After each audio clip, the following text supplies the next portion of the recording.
Hi, I'm Pastor Emily Carson, and I serve on the staff of the Southeastern Minnesota Synod. Fear is part of life for everyone, every day.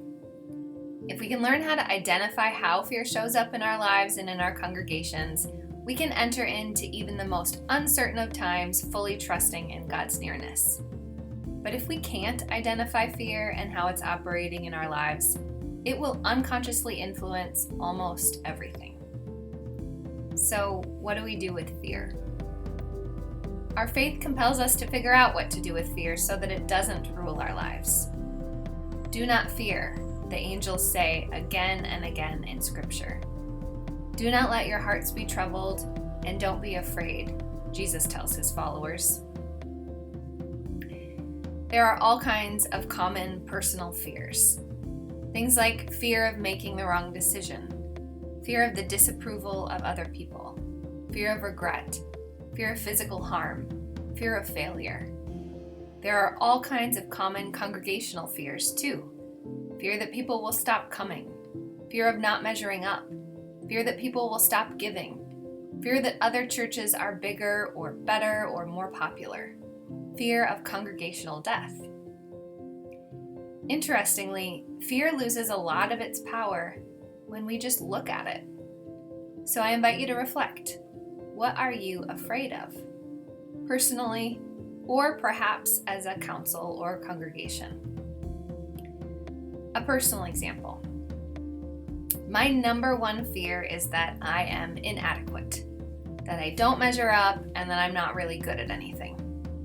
A lot of us have some kind of internal reoccurring fear, and it's usually highly irrational.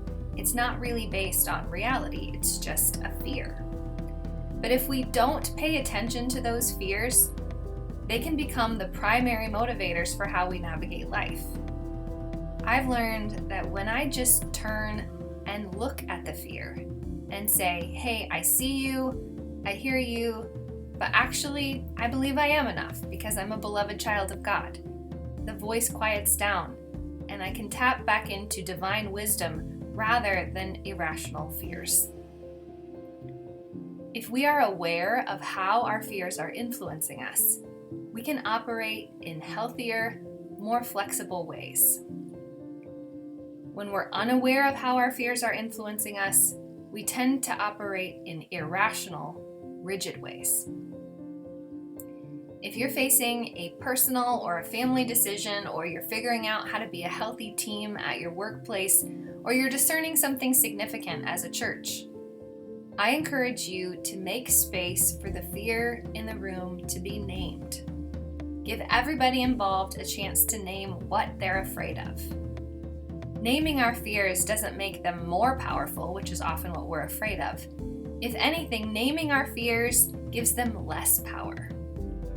Once you've given yourself and others space to name the fears, take time to also articulate your hopes, your goals, your intentions, your dreams. We don't have to give fear the keys. Fear doesn't get to drive. Instead, love gets to drive. God's love. God's perfect love that casts out fear. Fear is part of life every day for everyone.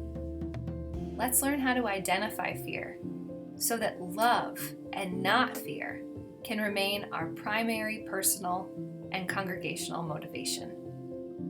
Thanks.